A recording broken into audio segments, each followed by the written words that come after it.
Oh, anggere mlayu titenono kowe. Kowe mlayu tak oyak kecekel. Wo, kumbala geni kowe. Ya aduh mati Petro. Aku tak matur sinuwun Prabu Ndarawati sik. Kowe anggere wani mlayu titenono. Oyak tekan dandang mangone. Iya.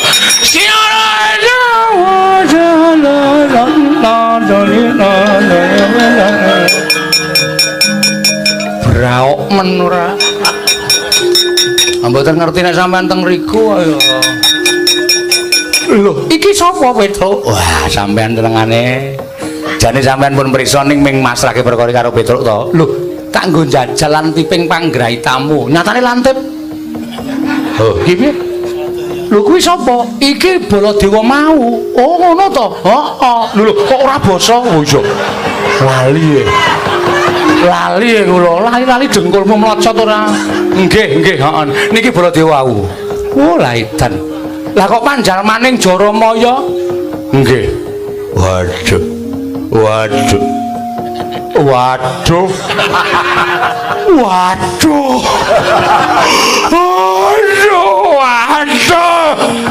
Petro, Nun. Wis ora iso apa-apa ki aja tok pilara dosa lho. Lho, aku ngopo to? Aku ngopo? Ora ngopo-ngopo ni lho, tangan kula teng mriki kabeh. Nek milara niku wangune iki kula cekel kula tutuki napa kula jiwiti, napa kula netke awake niku. Iki lho, dipresani. Lho tangane Petruk ora ngopo-ngopo ngono kok. Inggih. Jaramaya. Inggih. Aduh. Petruk kowe tak totok lho. Oh iki pancen tumbak cucukan iki. Ora ana ngopo-ngopo.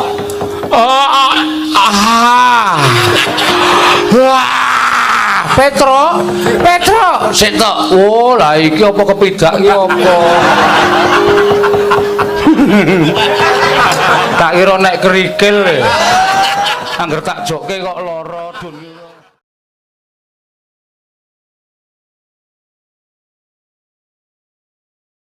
Prabu Durna prisa saestu sinten sudarmanipun Petruk ingin dipun tanjihaken lan Bapa Sukalima. Oh, Nger, nuwun sewu. Petruk menika kala westunipun namung nggadahi samudana anggenipun kepengin nitik dhateng negari Ngastina. Petruk kula ngertos. Kula waos dhateng batosipun Petruk janjane goleki bendarane Pandhawa 5 cacahe kok ora ana ning negara Kamarta. Terus etok-etok takon wong tuane ning jane nitik Pandhawa ki enten Ngastina menapa mboten? Menapa ngaten saestu. Nggih, ketok. Gligaping paningal Petruk kantong bolong mboten tajem. Mila anggenipun matur babagan wong tuane Petruk menika kala wau. Kalian Begawan Durna menika namung goroh. Gosek ta. Petruk niku ketoke le omong niku jujur. Dik Patih, ngerti kula mbangane sampean. Sampeyan niku patih gaweane mung maranata para kawula minangka dadi baca wakiling nata Ngastina Prabu Duryudana. Rasa dadak nggunakake, rasa dadak sampeyan maca batine wong. Sing gaweane maca batine wong niku pendhita. Oh, nggih. Dadi Petruk tenane mung goleki para Pandhawa. Mula apike Petruk pateni. Lho. Gosek ta, kok Petruk dipateni niku salahe napa? Pandhawa wis kepikut. Monggo sanyatane Pandhawa niku duwe kekuatan. Siji, Nata Ndarawati, loro Semar sanana-anane. Kebablasan sanana-anane. Nggih. Ngaten. Semar gareng Petruk Bagong. Niku kudu mati. Upama Petruk iso dipateni enten negara Ngastina, mestine isih duwe kewajiban mateni Gareng karo Bagong karo Semar. Niku turna udu perkara sing enteng. Perkara sing abot. Kurawa perang karo Petruk niku durung tau menang. Oh, sampean ora tau duwe ego bertikel. Sesuk meneh Kurawa maju perang niku aja mboko siji. 100 kabeh diketapke kabeh ngeroyok Petruk, kepong wakul boyo mangap. Krocok gaman. Mboten nonton wong siji kok menang karo wong 100. Ngoten. Prambaka siji, Kartomarma siji perang, Satama siji perang. Ah, mesti ora bakal menang. Oh, ngoten nggih. Nggih. Mengke nek Petruk lakon mati, Gareng krungu kabar Petruk mati, atine ngenes. Terus setruk. Nggih.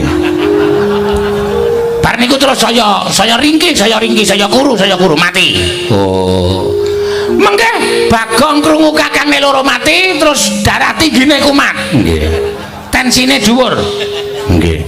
Bagong mati dadakan. Gareng Petruk Bagong mati, Semar ora trima, ngamuk teng Ngastina. Sadurunge ora trima Semar lara srek. Oh. Ngoten nggih. Nggih, dadi wong mikir niku aja kok ora kepenake ning penake. Oh, ngoten. Sadurunge Semar tekan riki, Semar kaget anake telu mati melayu tekan riki, mengke-mengke tekan dalan ora kuat mergo wis tuwa. Pedhot napase, entek entute. Nggih. Semar mati teng dalan. Woe lah. Rancangane kok kaya wangun. Wangun. Mesti ngoten niku kelakone. Nggih. Niku sampeyan ngomong napa didelok nganggo mata batin? Didelok nganggo mata batin kali mata wudun. Nggih. Niku dicocoke. Oh, nggih. Muga-muga kelakon tenan. Ning nek Petruk ora mati, nek ana pengamuke Petruk, sampeyan tanggung jawab. Loh, apa dikira durung iki wong loro saudon telu saurupan? Apa dikira durung iki wong cepete? Kula teng mriki mau ngalah karo Petruk ini janjane kula ngreksa asmane anak Prabu Duryudana aja nganti banger bacet karo pakartine Petruk sing kurang tata ing ngatasi derajate ngaceplik kok malah kadak teng kedaton. Nggih. Mula kula trima ngalah. Mengko nek Kurawa kalah, Petruk apa kira-kira kuat nadai Kyai Cundamanik? Wah, jan mboten nginten bengi niki sampeyan mempeng tenan. Memeng. Anak kula murid iso mbodo Pandhawa kok kula ora iso mateni Panakawan iku njur Durna gaweane napa? Nggih. Sampeyan lenggah sing prayoga. Sampeyan wis gawe karti sampe kok mateni para Pandhawa ora tau lakon, saniki kula sing tampil ke muka. Weh. Kula sing ajeng mateni Panakawan. Semar Gareng Petruk Bagong mati kabeh. Tesih enten Kresna. Kresna kula patenane. Wilah. Elok tenan. Elok pokoke. Wong iki omongan sik mbok lakon mbok ora sing penting mari seru. Nggih. Kresna niku pengapesane. Kresna niku duwe senjata cakra. Nggih. Duwe Sekar Cangkok Wijayamulya. Mula Kresna iki ra iso tekaning mati. Kudu dicolong Sekar Cangkok Wijayamulya. Carane goleki le nandur teng pundi? Oh. Mengki dipethik. Sekar Cangkok Wijayamulya gawa bali senjata cakra kula colong terus napa niki pusakane liyane napa liyane? Nggih mboten ngerti. Napa niku? Kaca sing teng empek-empek. Kaca paesan. Kaca paesan kula colong. Kaca paesan ra iso dicolong. Kaca paesan niku teng jabaning daging teng jeroning kulit. Didodok. Lho. Mengki ra metu. Assalamualaikum ngoten. Rumangsa kula kok saya bengi saya ngawur sampean. Konjur ming didodok kaca paesane didodok. Lho, carane ngoten niku. Mengke Kresna pus kelangan senjata katelune Kresna dihapus krama. Ngoten dikon teng negara Ngastina disuguhi daru beksi wisa racun. Kresna ngombe daru beksi wisa racun, Kresna mati, Semar mati, Gareng mati, Petruk mati, Bagong mati, Pandhawa mati. Nggih. Ngamarta komplang. Ngamarta dadekke siji karo negara Ngastina. Ndarawati ra ana ratune. Weh, sing dadi ratu kula. Kula dadi ratu sekalian garwa Ndarawati telu kula pek kabeh. Weh. Rukmini.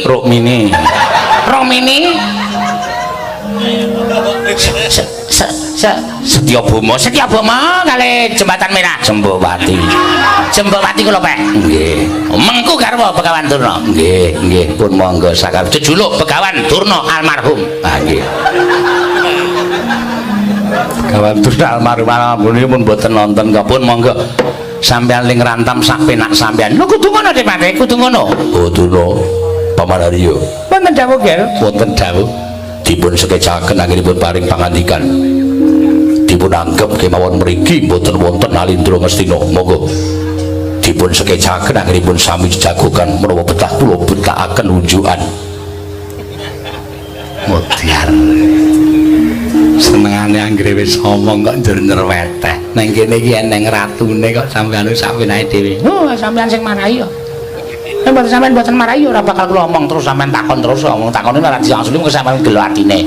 Mboten perkara gelo atine ning sampeyan iki kudune iso ngerem. Ngoten lho. Perkara iso ngerem ora kula dhewe kaya ngoten niku kudu didadi. Lah nggih. Sampeyan wong tuwa ya ora ngelikke kali kula niku nek gelem omong niku sok lali. Ah nggih kula ya ngoten. Mulane ya dilikke. Sawun monggo dipun lajengaken. Mula betah sami lenggah wonten ing dampar kula tak tenguk ngisor. Gerangan ora ngerti tata. Kula ngertos napa sing mangendikake niku janjane ming nuwun sewu boten badhe kelampah.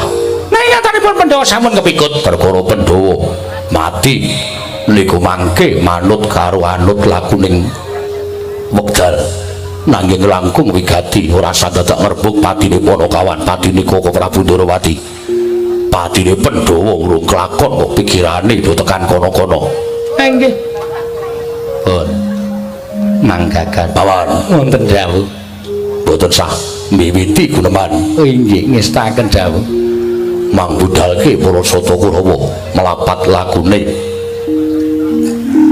Dewa Denta ingkang separuh goleki Petruk parengipun jumbuh ngendikipun Bapak Duna dipun wejahi. Oh inggih ngestaken dawuh Bapak Duna wonten dawuh Ken menawi sampun sagah paring pangandikan nek nganti ora iso ngaturke kuwandane Petruk gunane apa sampeyan kula sembah saben dina. Oh inggih ngestaken dawuh nyuwun pamit madal pasiran sing ati-ati aja kaya bocah cilik Kartomarmo wonten timbalan budal kang padha sibuk ingsun kundur kedaton kawula nuwun ngestaken dawuh para madal pasiran sing ati-ati aja kaya bocah cilik kaya wis ora ana dawuh maneh Dimas Kartomarmo.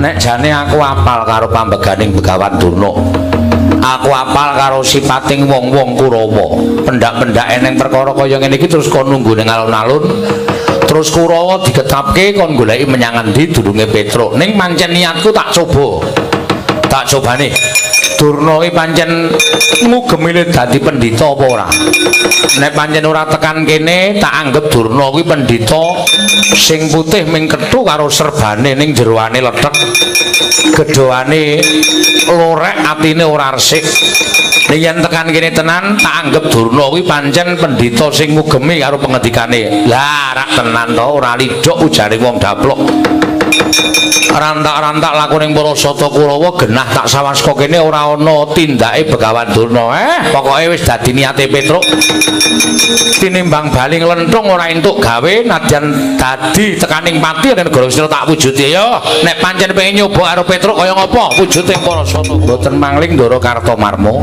ya Petruk aku ngemrepeki kelawan kowe kuwi gatosipun nampa dawuh pangandikaning Paman Arya Sengguni apa dene Begawan Durna Kurawa diketapake supaya mrebeki kelawan Petruk nek pun ketemu Petruk ming dalan loro sing kudu tak lakoni dalan loro pripun kowe bali apa mbacut nek kula bali penak awakmu nek kula mbacut goleki Begawan Durna lara apa sing tak jaluk manut tak bondo tanganmu tak krincung sikilmu tak lebokke pakunjaran gedhe-gedhe dadeke banten ning negara Ngastina Petruk malah malang kerik ning ngarepe Kartomarmo nek omongan sampeyan penak dirasake mesine ora bakal wani karo sampeyan jer sampeyan punden kula Den ning gandeng sampeyan suarane wis ora kepenak Petruk gelem bali apa ora nek bali penak awakmu ora gelem bali tak bondo tanganmu tak krincung sikilmu gedhe-gedhe tak dadekke banten ning negara Ngastina. Nuwun sewu Mas Petruk iki menungso Petruk kedunungan rasa sampeyan tau weruh cacing niku kepidak menungso ngolet niku ora ngrasake lara ning butuh males karo sing midak Petruk kedunungan rasa Petruk duwe ati nek dunek kelek diancam matine Petruk kula ora trima lho yen ngono kowe wani karo Sata Kurawa lho sing tak wedeni apamu aku tak takon Petruk sak suwene iki ora tau wedi karo Kurawa tur kula tak takon karo sampeyan teng lakon apa wae nek Petruk gelut karo Kurawa kula tak takon karo sampeyan menang sapa hah ora meneng wae mo iki tak takoni tenan ora tau Kurawa menang karo Petruk lah kok sagedangan iki sampeyan arep nyoba karo Petruk meneh neng Rika neng Yojo sampeyan selalu kalah kali kula aku teng mriki ajeng jajal padha wae Petruk tekan kene iki ora kelangan kadigdayan ayo ajeng napa sampean ora blaban suaramu wani karo Kartomarmo tebak dadamu ne marganing batimu mang mriki nek ajeng kewirangan musuh Petruk Mas sampean ya apa Mas ayo ora ya awas Den wes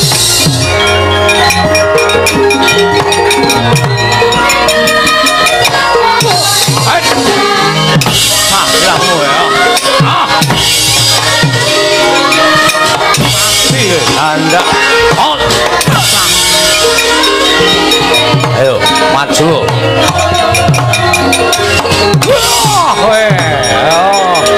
Oh, ayo. Padha ki wae. Modal we. Oh, iya. Wah, iya. Awas. Rusuh mandan, rusuh ya men. Ayo. Ora apa-apa. Oh, iya. Awas. Iya.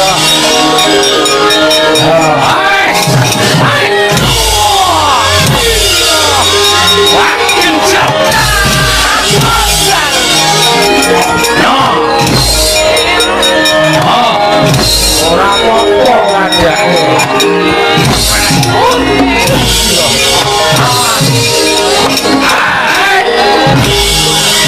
Ya, lihat. Oh, mati.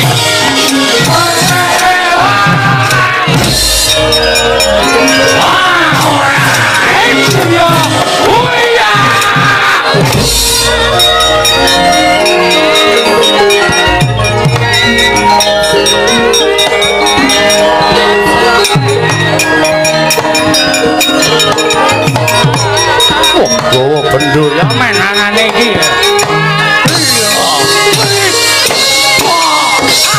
Awas. Ayo.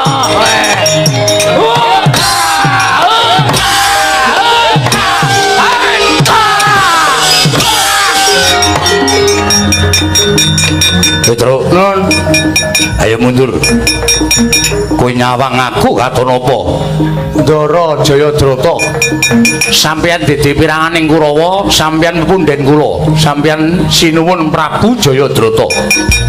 Yen kowe wedi aku mundur. Kula pulun mundur nek bakalan duna pun prasaja teng pundi bapak kula. Ora gelem mundur aku ingkang bakal ngrangket. Nuwun sewu. Saman weruh sing kula gawa niki napa? Kowe nggawa bendu. Kowe ora bakal tumomo ning awakmu. Aja ngece. Ki bendu Digdaya. Buktine apa? Lho, tau nggih kula nyolong kambil ping 4 ra tau konangan. Ame ra tau konangan iku kudu pamer iki aku. Sing dadi nyatane pecah siamu sampean sing pecah. Awas. Awas. Awas. Kowe iki ngopo? Lah sampeyan jan apa? Perang. Lah ya ayo. Wis siap ket mau e. Mati. Ora. Iya.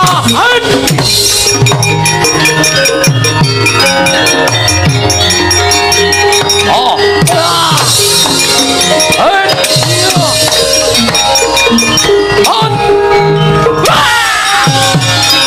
Mun sewu lho, Den.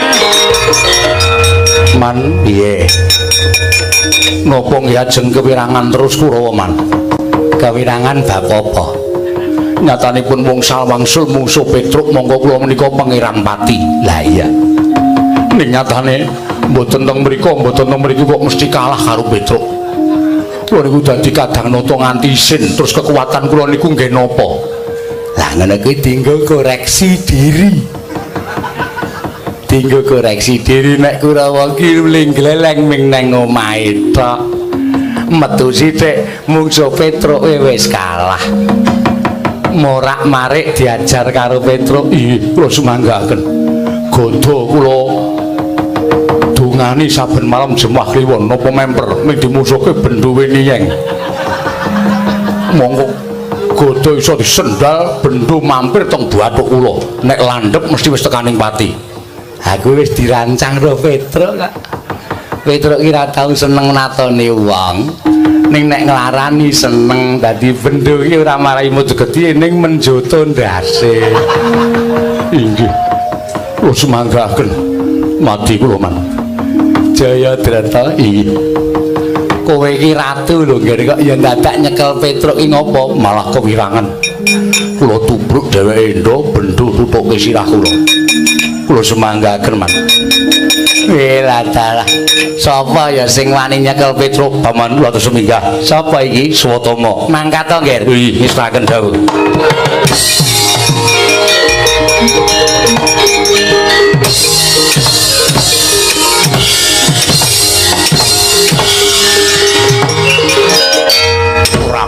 mati dening aku derajat apa menungso ora tatanan dapur muming batur kok ora arek Kurawa ayo Swatama putra Begawan Durna sirnakno legane atiku Petruk kowe diantem kok mecicil wae mripate monggo tak candha tak jegluk-jegluke kok ora tok rasake aku ki anak pendhita wong tuaku ki ampuh kowe ming batur kok ora edan lho kaya ora ngrasake loro babar blas aku ki anak pendhita Petruk aku naming tok ngonoke kuwi aku lara ati ayo nek pancen kowe didaya adu atos sing balung kloting kulit yen kowe tak antem balso ngantem ayo men ditonton karo wong sak Ngastina ki ketok nek Swatama iki ora wong jiring getih wedi mati Petruk jagang ora toto aku walesen aku ki walesen aku ora tok wales aku isin aku njotosi kowe kaya ngene iki pamrihku men mbok wales men do ngerti sepira kekuwataning Swatama aku walesen aja menteleng kowe aku walesen aja menteleng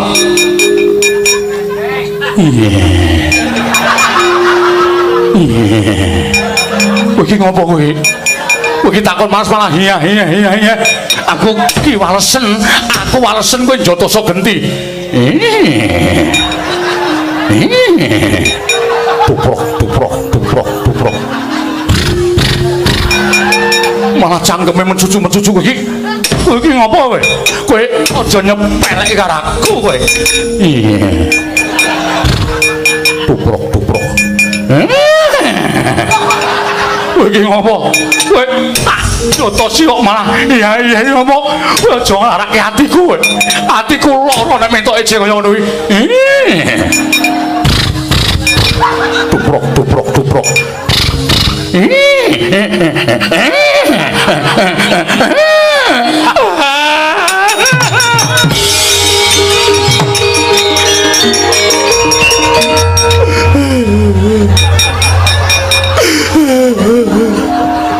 lho iki ngapa iki maju perang mempeng ora jamak kok mulih nangis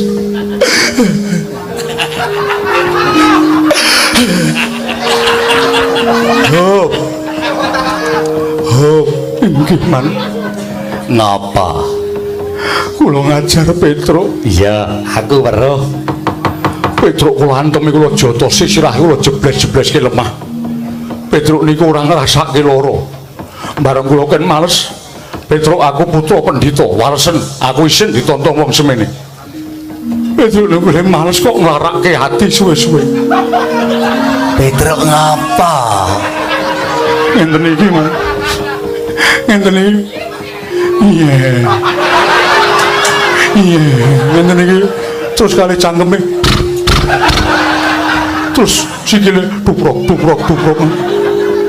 Kula krungu swara ngoten niku kok ati kula kaya dirajang-rajang. Masyaallah. Petruk muni ngono kuwi. Nggih, Man. Alah nggih. Anakku Swatama puluh-puluh bejamu. Wonten apa, Man? Nek kowe lara ati kuwi ora mokal. Petruk gak ngerti iki mbiyen resepsi wae ya. Kok resepsi pripun, Man?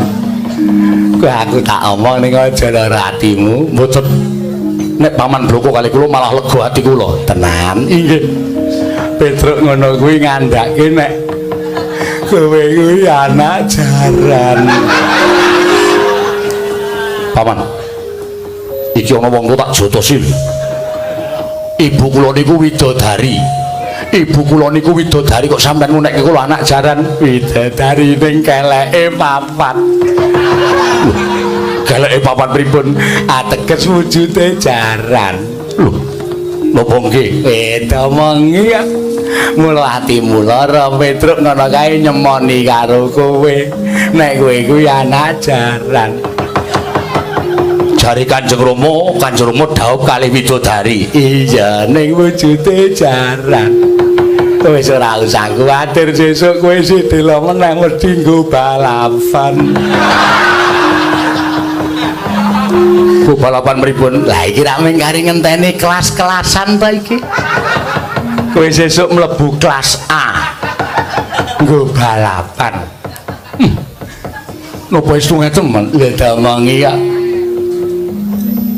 Isin. Sak isoring delamaan. Pendhita kondang monyor-monyor kok gelem rojaran. Man apa? Napa riyen dereng enten wong napa? Ayo mbo, arang bapakmu ki nglidhike ra jamak-jamak. Mula nek nang nggon aku wedhusku tak kandhangke kabeh. Edian. Oh ya isa-isane nglakoni. Jare widodari jebur sak ngisoring delamaan. Ngrembug apa iki? Bahas apa? Mboten bahas napa-napa. Oh, padake kula ora krungu. Ha, kula ora mireng.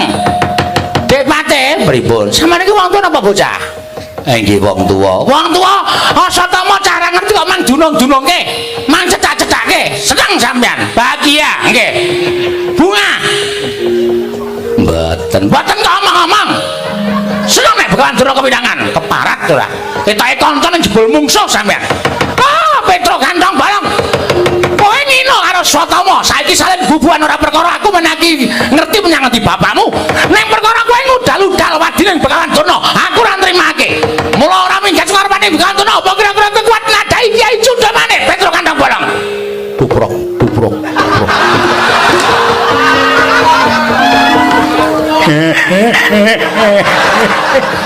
Kono tertawa puas seneng nek bocah ana kanca sing kepirangan.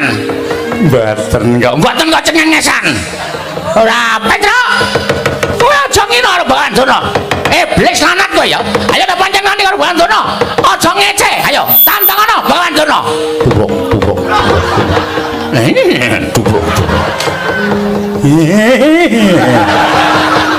Tak dugang lho kowe. Mingguyuhe kok kaya jaran. Puas kowe. Mboten kok kula ya ming meneng lawan kok. Oh, manuk maning jajaran sepertane bawon ayo. Nek pancen wani. Ayo maju legane atiku. Pusaka saka 5 tandangan Petro. Tubruk. Tuprak.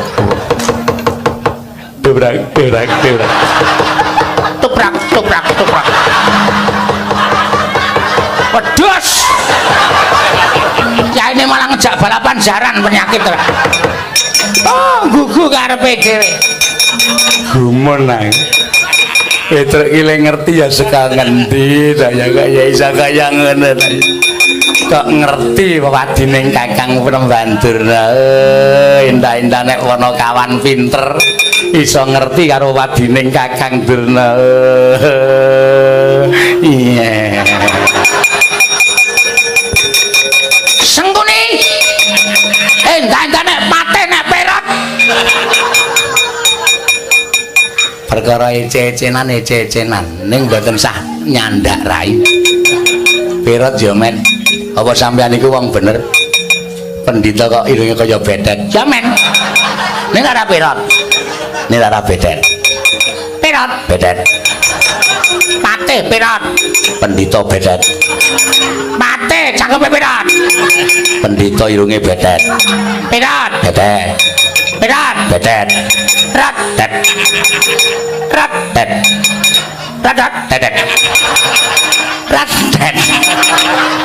aduh syukur keleru ora kowe ora tak wisi ndak malah kaya wong cah cilik kabeh. Petro Gandong Balong ora minggat ketiban bedet. Waduh. Wah, iki nek ora raup cilok. Mesti kleru terus. Wah, Petro Gandong Balong. Ayo ketemu karo aku. Petro, ketemu karo Begawan Durna lekane ati. Nuwun sewu Penemban kula antu-antu. Oh, Petro iya, cepetan semene ya Petro, cepetan. Wis cukup. Aja kebangetan nggonmu mudal-udal karo wadining Begawan Durna upama tak terus-terusake malah kewirangan. Nggih. Lah mila kula namung nyuwun kok Penemban paring dawuh teng pundi bapak kula wis trima bali ora dadak gawe perkara. Iki ngene ya Petruk. Nggih. Aku bloko karo kowe nek perkara bapakmu kuwi mbok tok bedah dadaku tok tonton atine Begawan Durna aku ora bakal selak. Aku ora ngapusi nek aku ora ngerti. Lho lha pripun? Aku ora ngerti nek aku iso menehi dalan karo kowe. Dalane pripun? Kowe iki janjane iso mikir apa ora? Lho kok iso mikir apa ora niku sebabe? Lho, nek kudune kowe takon kuwi aja takon Begawan Durna jer aku ora ngerti sejarahmu. Aku ora ngerti. Kowe iki asale saka sapa lan kepiye uripmu mbiyen iki aku ora ngerti. Kowe ngerti dhewe aku ki wong neneka. Aku ki wong atas angin, iso ning negara Ngastina ki wis keladuk yuswa, wis tuwa kaya ngene iki. Nggih. Ning kowe duwe ratu Titis Wisnu. Ya kuwi Sinuwun Prabu Dwarawati, anak Prabu Dwarawati Dwaraka. Kudune kowe sowane ora ning Ngastina, ning Dwarawati takono karo Sinuwun Prabu Dwarawati ingkang Titis Sanghyang Bathara Wisnu. Lan uga kondang kang paningal sewu. Panjenengane ngerti marang lelakoning manusa ingkang durung kelakon lan wis kelakon. Mula takono karo anak Prabu Dwarawati. Oh, nek anak Prabu Dwarawati ora iso menehi wangsulan, ateges Sinuwun Dwarawati iki nggone kondang dadi Titis Wisnu mung kandhek ning pangun sapura kababar dadi pakarti Petruk. Oh. Aku iya to ya. Aku dadak tekan Ngastina ki ngopo? Wong aku ki dhewe punden sing digdaya sing ngampuh Sinuwun Prabu Dwarawati. Lah, kene kelingan. Nggih. Nuwun ngapunten Mbah, nyuwun ngapunten. Punah ingeten kula tak sowan teng Dwarawati tak nyuwun prisa Sinuwun Prabu Sri Bathara Kresna mergi panjenengane menika Titis Sanghyang Bathara Wisnu tur ngerti marang lelakoning menungsa sing wis kelakon lan sing durung kelakon. Nah, kula takono karo Sinuwun Prabu Dwarawati. Yen pancen Nata Kresna iki mengko ora iso menehi wangsulan karo kowe, teges kowe kudu ora percaya yen Nata Dwarawati iki Titis Sanghyang Bathara Wisnu. Nggih, matur nuwun Perban. Nyuwun pamit nggih Perban. Ya sing hati-hati. Iya. Wes. Wes damai kok dadak ditutuk-tutuke.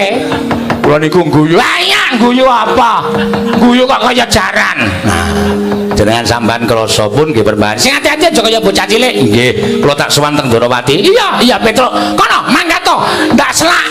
Sore iki mengko malah ora iso ketemu karo anak Prabu Dwarawati. Nyuwun pamit. Iya, sing hati-hati aja kaya bocah cilik kono kawan Petruk.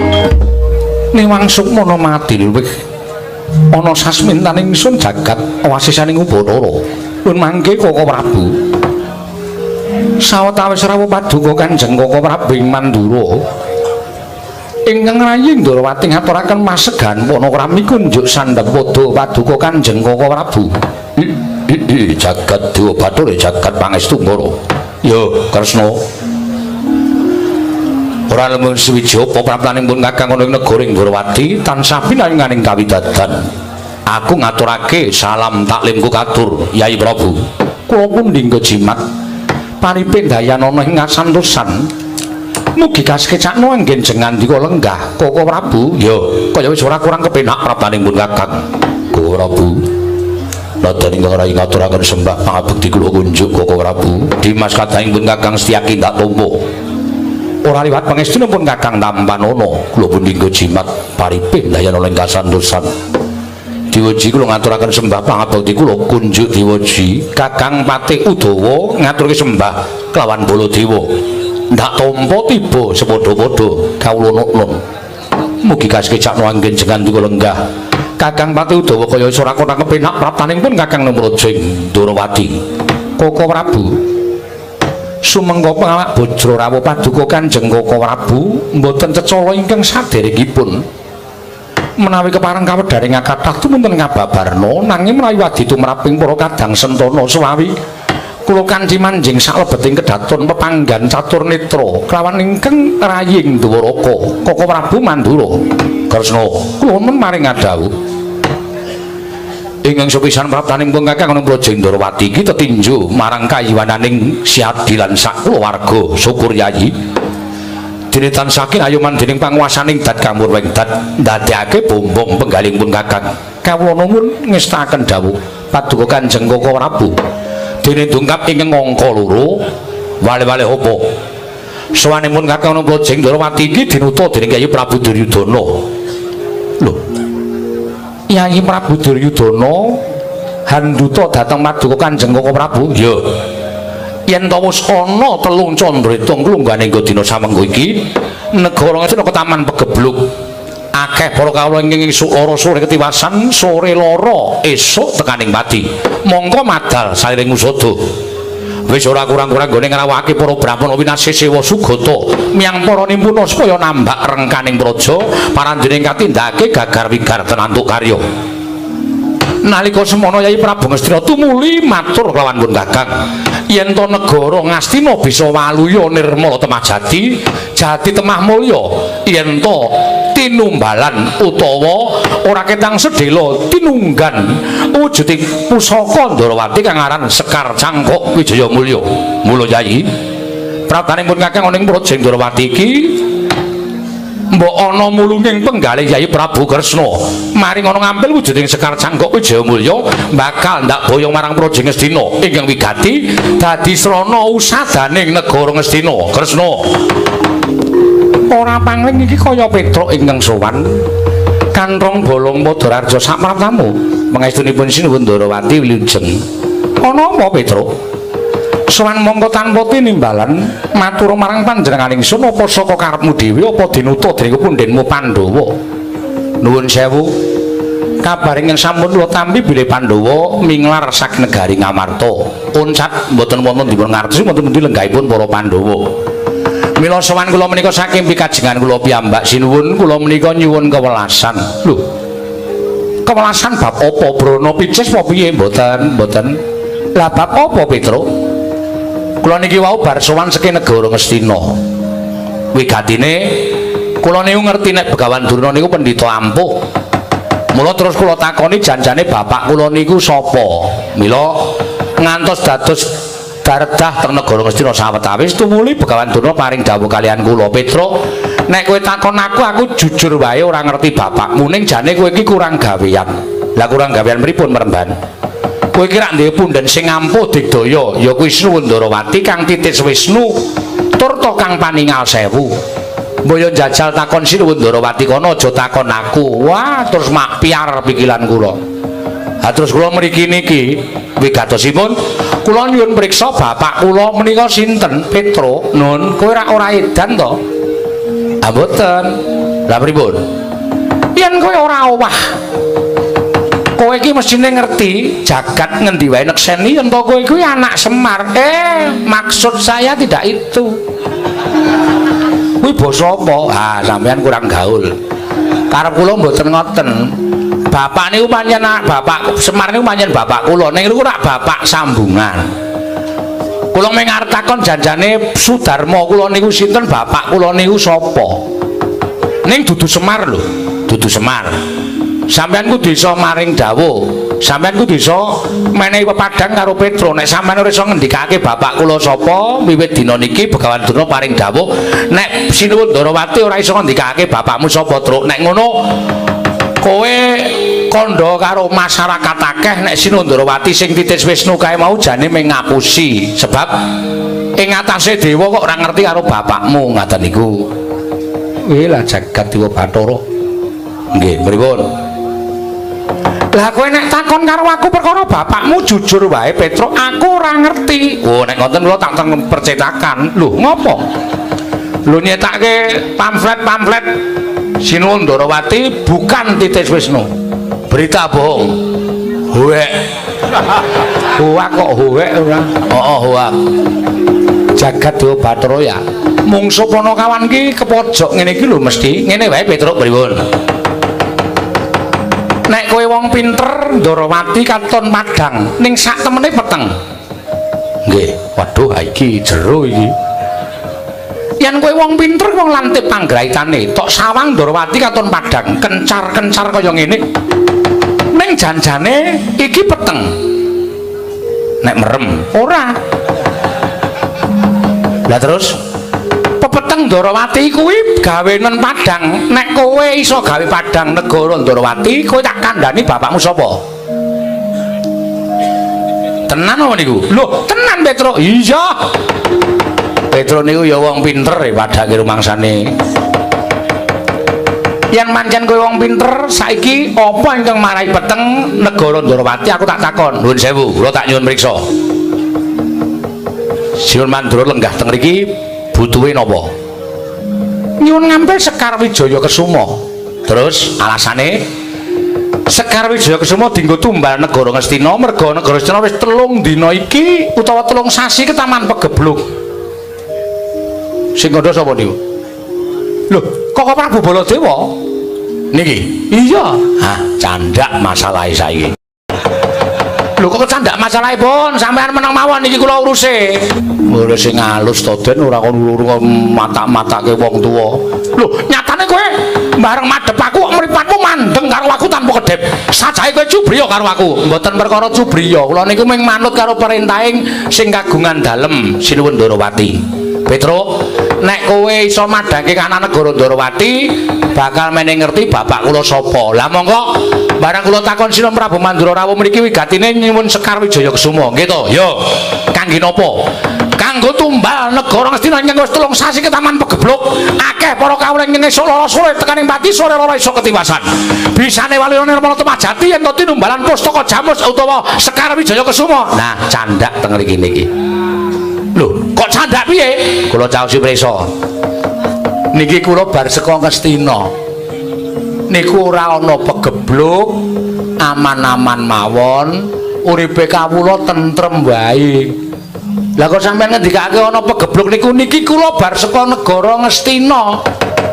Nuwun sewu lho, kula mboten kok perkara mboten percaya karo sampeyan. Ning nyatane niku kula saka negara Ngastina rak sowan mriki. Ngastina niku ayem tentrem mboten manggalan setunggal menapa. Lah kok sampeyan ngendikake nek Ngastina ke Taman Pegebluk 3 sasi, terus sampeyan ngendika nek isane waluya yen to ditumbali Sekar Cangkok Wijayamulya. Lah niki teng mriki niki bab sing ganjil teng mriki niki. Bab sing ganjil teng mriki niki mula kula cubriya karo sampeyan apa ya iya sampeyan niku panjalmaning mungsuh apa ya iya sampeyan niku panjalmaning jajalanat sing bakal gawe peteng negara Ndarawati. Walah bangsa telek kuku karepe iki.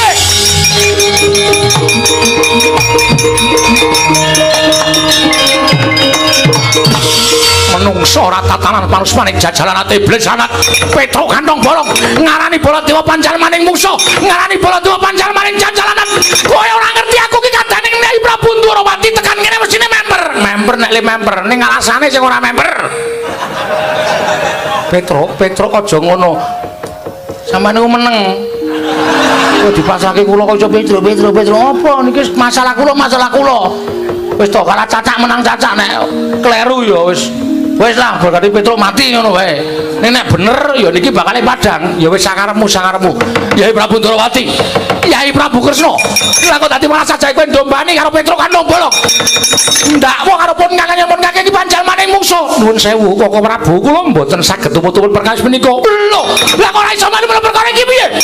Pun saniki sampean mboten sakokian gunung tanpa guna. Sampean ngakoni mawon napa sing mangandikake niku ming dadi pawadan alasan sampean ajeng nyolong Sekar Cangkok Wijayamulya. Nyolong dekulmu mlojot kuwi. Aku wis kandhe aku nyuwun ngape Sekar Cangkok Wijayamulya. Dienggo napa? Dienggo nambani pegeblok. Sing pegeblok ngendi? Kula niki wis salus lho. Wis salon kok iso digetak-getak sapenake dhewe. Lho, nek ngono kowe wani karo Baladewa? Lho, nuwun sewu, perkara wani niku mboten. Kula ora bakal wani karo sampeyan. Ning kula niki mung kepengin madhange kana negara Ndarawati. Wah, iblis sanat. Yen ngono kowe ngias karo Baladewa, ngilani Baladewa. Yen pancen kowe ngarani Baladewa panjalmaning musuh, ayo botekno itu. Kon bukteke boten aku lung dening kowe. Ya, wis luwih pokoke. Wah, Petro edan apa? Ayo, iki piye? Iki wae sapa?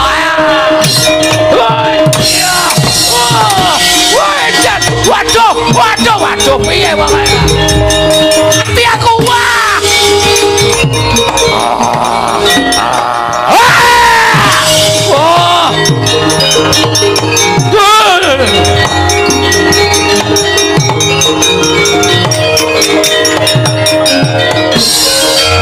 Lah tenan ta. Wah, saiki kok wong nyewake sandangan Baladewa lho sing marang. Sopo-sopo kok iso dadi Baladewa. Untung Petro ki wong awas. Wak gulung usek-useke nang blethokan. Ayo perange Petro ya sakarepe isaku kok ya. Petro edan iki ratu janeng peceren ya men. Ya wujud kok. Iki nek ora tak cekel ora iso ana buktine. Ah, ya rangkete legane ati.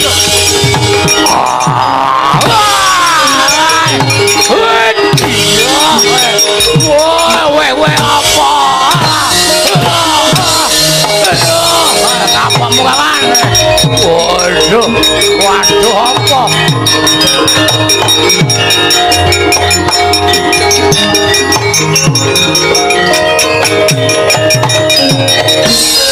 Waduh, Petro, aku tobat, aku wis kapok tobat. Waduh, Petro,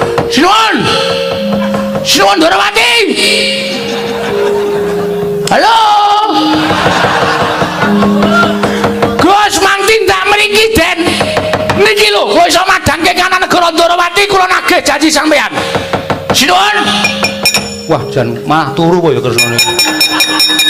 Dundang kok ora. Wah, ora. Oh, anggere mlayu titenono kowe. Kowe mlayu tak oyak kecekel. Wah, kumbala geni kowe. Ya aduh mati Petro. Aku tak matur Sinuwun Prabu Durawati sik. Kowe anggere wani mlayu titenono. Oyak tekan dandang mangone. Iya.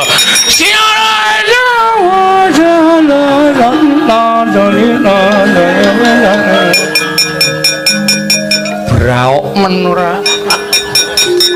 Mboten ngerti nek sampean teng riku ayo. Lho, iki sapa Petro? Wah, sampean tenengane. Jane sampean pun mriksa ning ming masrahke perkara karo Petro to. Lho, tak nggo njajal lantiping panggrahi tamu. Nyatane lantip. Oh, iki piye? Lho kuwi sapa? Iki Baladewa mau. Oh, ngono to? Heeh. Lho, kok ora basa? Oh iya. Lali kula, lali dengkulmu mlocot ora. Nggih, heeh. Niki Baladewa. Oh, la edan. Lah kok panjal maning Jaramaya? Nggih. Waduh.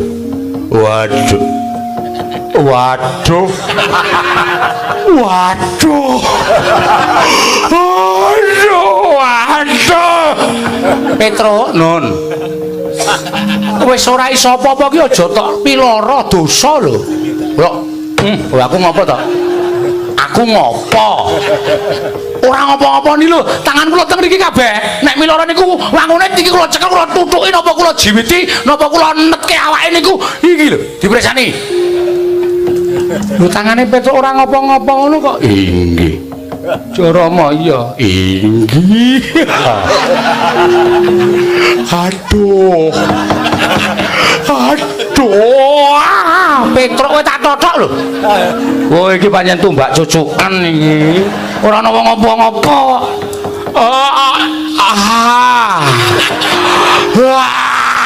Petro, sik tok. Oh, lah iki apa kepidak iki apa? Tak kira nek kerikil. Angger tak jokke kok lara dun ngono. Kaya digiyer-giyer ya. Aduh. Mules weteng. Ah mesti mules kaya. Urung wancine netes arep tak plecuke. Wong edan ora Jaramaya iki. Inggih sinuwun. Lah kowe ngopo kok dadak wujud nata mandura? Ha iki krana dipun utus Pandya Betari Durga pados keringgianipun nata Ndarawati. Oh ngono to. Iya. Terus nek wis aku ringke sabab badhe mejahi Pandhawa mboten kelampahan tumunten kedah sirna nata Ndarawati. Lah yen ngono aku tak takon karo kowe, Pandhawa menyang endi? Dipun kunjara wonten pakunjaran gajah mapan wonten ing wana Krendayana sinuwun.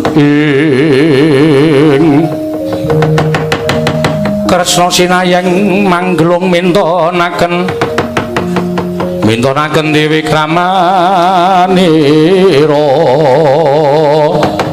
Oh, ya jagat mangstung para wayah Bathara jagat. Ya Jaramaya kowe tak luwari.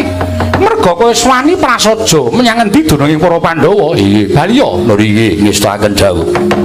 Nanging kula mboten dipun dawahi pusaka. Ora bakal tak tibani pusaka Baliya. Baliya tak wenehi urip.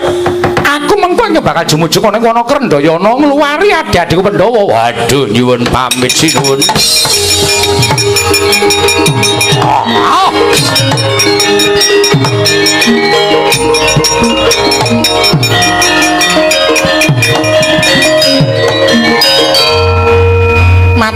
nuwun ya Petruk. Aja men cukup matur nuwun.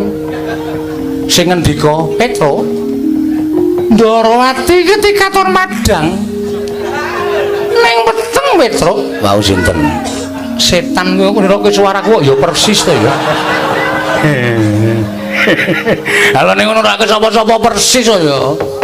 Iya Petruk nggih, terus kula tanggap. Lah untung kok wonten Petruk, nek ora ana Petruk nggih ayo. Ndarawati kelangan Sekar Wijaya Kusuma sampean ora duwe kekuatan jarah rayah. Berkasaan dandang mangure. Wah, iya, aku tang nyawa karo Petruk. Nggih. Wah, jane ra penak utang nyawa niku iya. Utang niku ya dhuwit penak ngene. Lek nagih niku penak, nek nyawa niku lek ajeng nagih pripun? Tegese kowe bakal tak labuhi. Ah, seranane sampean labuhi mangkandhake mangendikake bapak kula sapa? Petruk, Nun. Yen kowe takon bapakmu karo aku kuwi prasaja wae aku ora ngerti. Ngopo lho? Apa kowe iki ngopo? Dadi masalah lho. Petruk totoh nyawa le perang karo Prabu Baladéwa bareng terampung kok sampean Petruk. Nek kowe takon karo aku ora ngerti. Menyang di bapakmu Petruk. Niku teng ati lara. Aku sampean ngendika kaya ngono sok penak dhewe. Kosek to, ora usah malang kerik ngono ki ngopo to? Wulumu kuwi lho jijiki. Orang ora tau adus e. Bareng kereke dibuka kok lare kae ora jamak-jamak. Kersane pripun? Kowe iki nek takon aku kurang gawean. Lho. Sebabe? Lah aku karo kowe iki saiki aku tak takon laire dhisik sapa? Ra dhisik kowe to? Heeh, iya, anu nggih.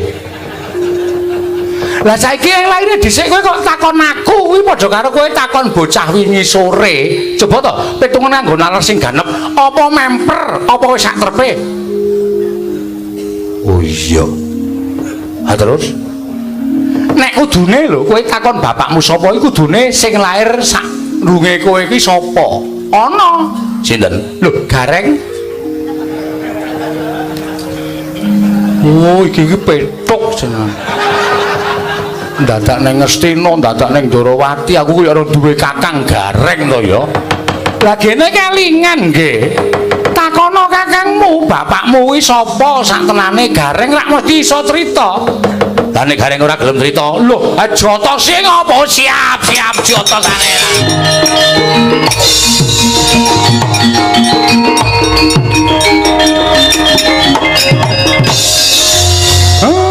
Syukur Ndara.